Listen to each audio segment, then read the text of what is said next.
marking everything now. I haven't woven everything in yet. I haven't done my housekeeping rules.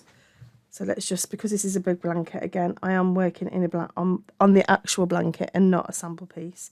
So I'm going to frog this back, and then we're going to talk about the layout underneath, because again, I haven't done a video for it, but I'd like to explain it if possible. So this is a repeat pattern of 6. So how do we know that it's a repeat pattern of 6? Well, let's take a closer look. Let's tidy things up a little bit. So we have 1 stitch here. We have 2 skip stitches, so that's 3, 4, 5, 6. So from there to there, that is the repeat pattern. Okay, you have a double crochet with 2 chains and then another double crochet into 1 space here. You skip 2, and then into the next stitch you do 1, 2, 3, 4, 5, 6, 7 trebles. You skip 2 again, and then you repeat. Double crochet, chain 2, double crochet, skip 2, and so on until you come to your corner. Now you should have on this bottom row, and it's really essential that you count this row before you start, because there's a row here of just half trebles, but there should be 62 in total on each side. So you count from corner to corner, so from there to there, and you should have 62. If you don't, message. You may have gained a few, but we can work it out for you, and we can work out the corners. That's not an issue. So with 62 in mind, we can then place these in place, and that gives us an equal ratio of 6. So we work into our corner here. This one went a bit haywire, but this was the only corner that went a bit haywire, and I'm pointing this out because it's really important. But you can just see how I've kind of just gone, I've guided it through and then just fitted it into there, like so. It's going to happen occasionally, okay? But every other corner was perfect. But that one must be the one where I have finished it off, and I've probably added a stitch or done something silly there.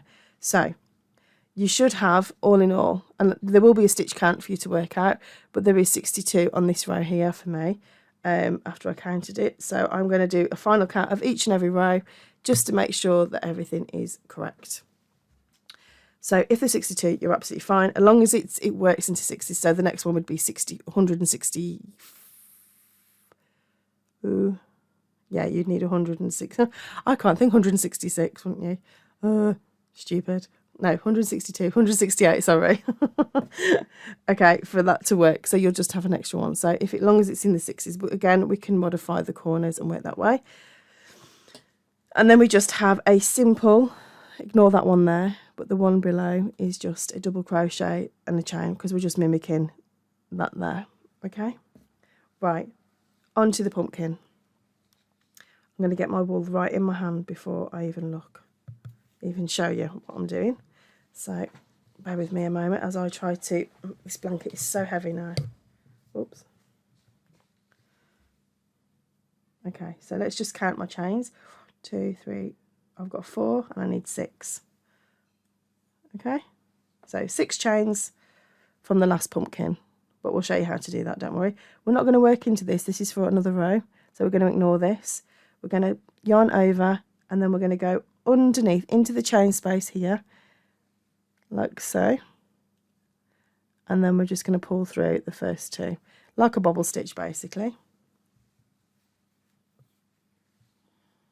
I have to have my marker there just so I know where the camera is. And then we're going to do the same again. Yarn over, go for the next stitch, pull through, go for the first 2, and do that until you've done all of those stitches.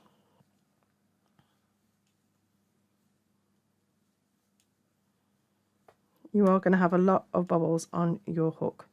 Then we're going to work through that space again there on the reverse. So in all, we should have 1, 2, 3, 4, 5, 6, 7, 8, 9 loops on our hook. Now this is where it gets a tad tricky, because this is where you have to pick up your yarn and pull slowly through. Don't rush this bit, because this is where everything can go. They can all come off and annoy you. Then chain it just so it brings it all together, and you can see that 3D element there.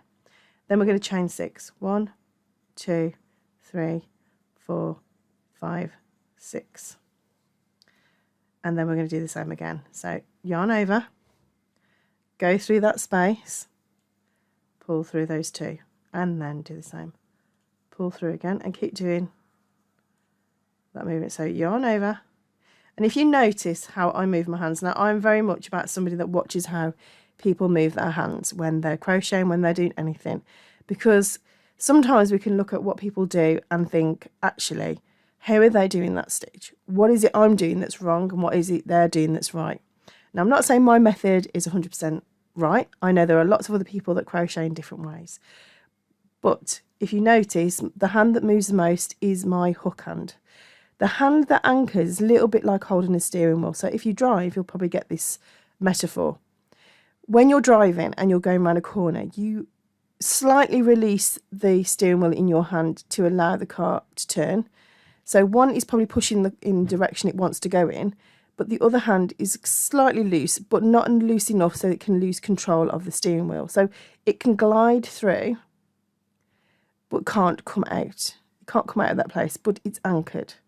So as I'm moving my fingers, even though I'm moving my hook, I can use this hand to pull through and this hand to kind of position where I'm going to work. Can you see how I'm doing that?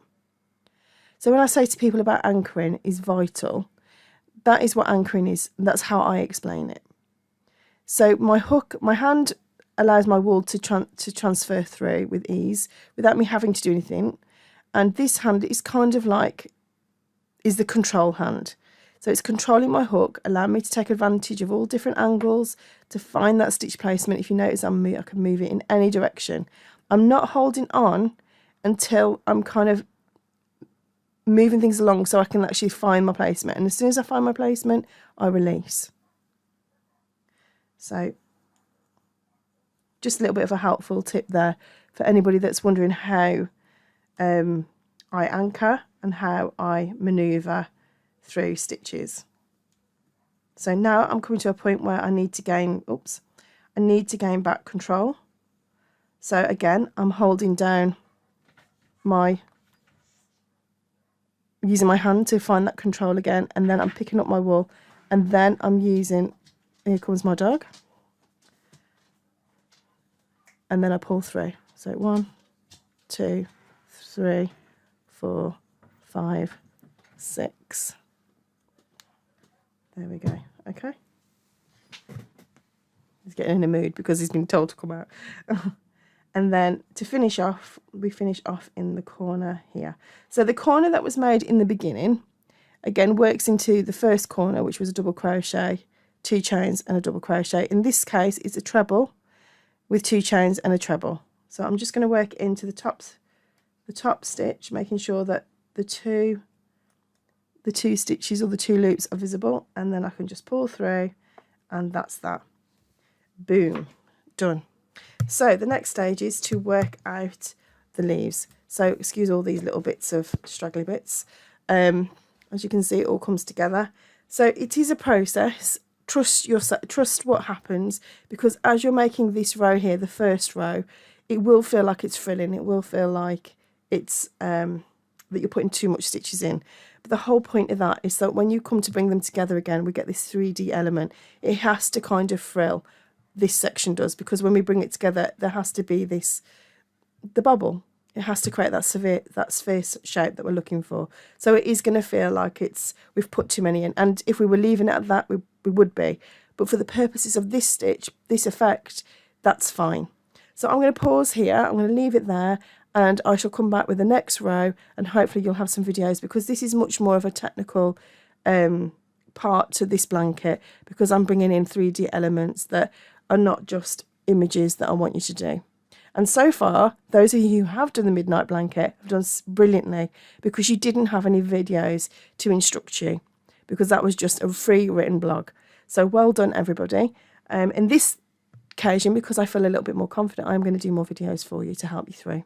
Okay, so I'm going to pause here, and then I'll lead you on to the next video, and that should be in another chapter for you.